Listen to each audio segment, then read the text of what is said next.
Hello দর্শক, আসসালামু আলাইকুম। সবাইকে স্বাগতম জানাচ্ছি আমার আজকের পর্বে। আজকে আমি আপনাদের ডিম, ময়দা, দুধ আর চিনি দিয়ে দারুণ মজার সকাল বিকেলের নাস্তা তৈরি করে দেখাবো। এই নাস্তাটি খুবই অল্প উপকরণে অল্প সময়ে তৈরি করে নেওয়া যায়।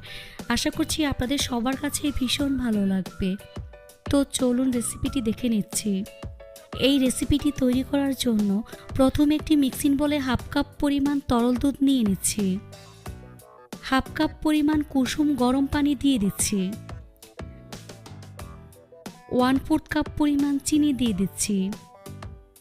1 টেবিল চামচ পরিমাণ ইস্ট দিয়ে দিচ্ছি। এবার সবগুলো উপকরণ খুব ভালো করে মিশিয়ে নিতে হবে।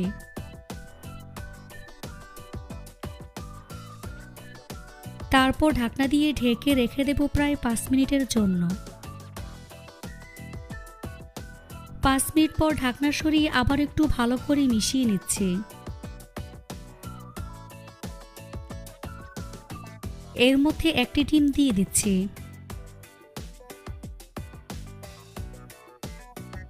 2 টেবিল চামচ পরিমাণ সয়াবিন তেল দিয়ে দিচ্ছি।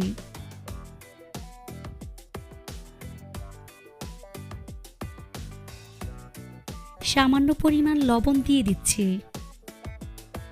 সবগুলো উপকরণ খুব ভালো করে মিশিয়ে নিতে হবে আর ডিমটাকে খুব ভালো করে বিট করে নিতে হবে, যাতে করে এর মধ্যে কোনো প্রকারের লাম্পস না থাকে। তারপর এর মধ্যে অল্প অল্প করে ময়দা দিয়ে একটি ঘন ব্যাটার তৈরি করে নিতে হবে। ময়দাটা আমি চালনি দিয়ে চেলে দিচ্ছি, যাতে করে কোনো প্রকার দলা না থাকে। আমি এখানে মোট 1.5 কাপ পরিমাণ ময়দা ব্যবহার করেছি।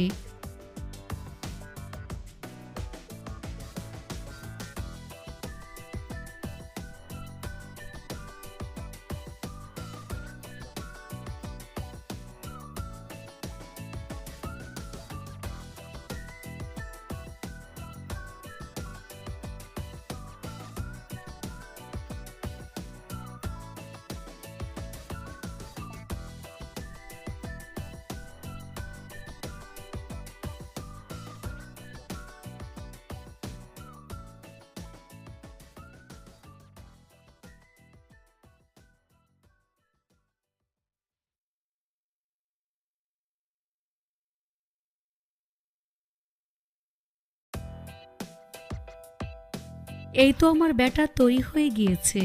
এখন একটি র্যাপিং পেপার দিয়ে খুব ভালো করে ঢেকে দেব, যাতে করে ভিতরে বাতাস ঢুকতে না পারে।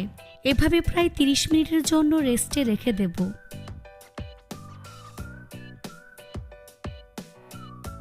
ফিরে আসলাম 30 মিনিট পর। দেখুন আমার ব্যাটার আরও একটু ফুলে ঘন হয়ে গিয়েছে। এখন একটু মিশিয়ে নিচ্ছি। এবার চুলে একটি ফ্রাই প্যান বসিয়ে পরিমাণ মতো সয়াবিন তেল দিয়ে তেলটাকে গরম করে নিয়েছি। এই গরম তেলে এরকম গোলাকার চামচ গরম করে নিয়েছি। তারপর হাফ কাপ পরিমাণ ব্যাটার নিয়ে এই গরম চামচের মধ্যে দিয়ে দিচ্ছি। কিছুক্ষণ পর গরম তেলের মধ্যে নাড়াচাড়া করলে নাস্তাটি চামচ থেকে আলাদা হয়ে যাবে।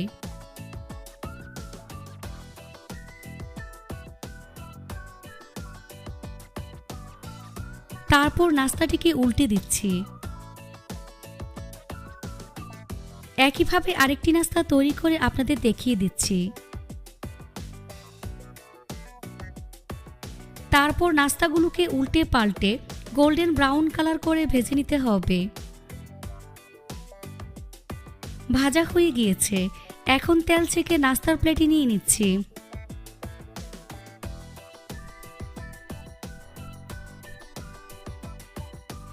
আপনাদের বোঝার সুবিধার্থে আমি আরও কয়েকটি নাস্তা তৈরি করে আপনাদের দেখিয়ে দিচ্ছি।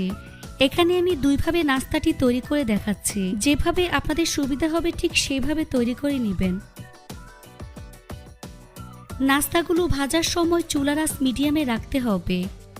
নাস্তাগুলো আপনারা চাইলে চামচ ছাড়াও সরাসরি তেলের মধ্যে ছেড়ে দিতে পারবেন।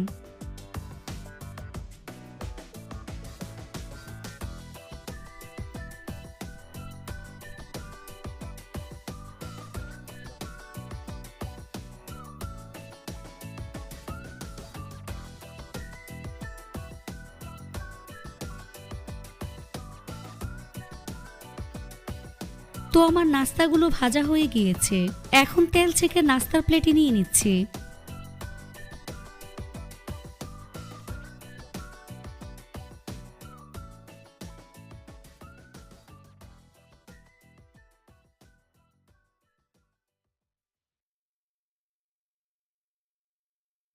তারপর পরিবেশন করে আপনাদের দেখিয়ে দিচ্ছি। দেখুন নাস্তাগুলো দেখতে কতটা ফুলকো ও কতটা সুন্দর হয়েছে, ভিতরটাও অনেক বেশি সফট হয়েছে। দেখে নিশ্চয়ই বুঝতে পারছেন। একবার তৈরি করে খেলেই বুঝতে পারবেন এটা ঠিক কতটা মজার। রেসিপিটি ভালো লাগলে অবশ্যই একটি লাইক দিবেন, চ্যানেলটি সাবস্ক্রাইব করার অনুরোধ রইল। আজ এখানে বিদায় নিচ্ছি। সবাই অনেক বেশি ভালো থাকবেন। আল্লাহ হাফেজ।